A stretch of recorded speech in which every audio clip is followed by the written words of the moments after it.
তুচ্ছ এক ঘটনাকে কেন্দ্র করে আবারও তুলকালাম বাঁধিয়েছেন মার্কিন প্রেসিডেন্ট ডোনাল্ড ট্রাম্প। এবার সরাসরি হুমকি দিয়েছেন দেশটির মেরিল্যান্ড অঙ্গরাজ্যের বাল্টিমোর শহরের গভর্নর ওয়েস মুরকে। এ ঘটনায় তীব্র প্রতিক্রিয়া জানিয়েছেন গভর্নর মুরকে। ফলে ট্রাম্পের সঙ্গে তার দ্বন্দ্ব এবার তীব্র আকার ধারণ করেছে।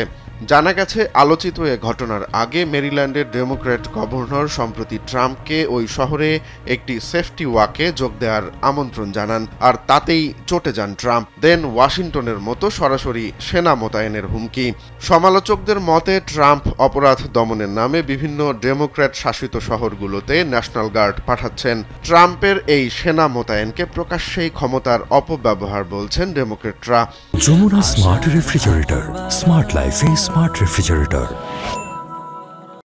সম্প্রতি দেশটির ১৯টি অঙ্গরাজ্যে প্রায় ১,৭০০ ন্যাশনাল গার্ড সদস্যকে মোতায়েনের হুমকি দিয়েছেন ট্রাম্প। এদিকে গভর্নর মুর বরাবরই ট্রাম্পের একজন কট্টর সমালোচক। তিনি এর আগে ট্রাম্পকে উদ্দেশ্য করে বেখাপ্পা আর অজ্ঞ বলে মন্তব্য করেন। তিনি আরও বলেন, ট্রাম্প আমাদের রাস্তায় এসে কখনো হাঁটেনি, আমাদের সমাজে কারো সঙ্গে মেশেনি, তাই বারবার আমাদের নিয়ে সবার মাঝে ভুল ধারণা ছড়াচ্ছে। ট্রাম্প ইতোমধ্যেই ওয়াশিংটন ডিসিতে প্রায় ২,০০০ সেনা মোতায়েন করেছেন। হোয়াইট হাউস জানিয়েছে, সেনা অভিযান শুরুর পর থেকে শত শত মানুষকে গ্রেফতার করা হয়েছে।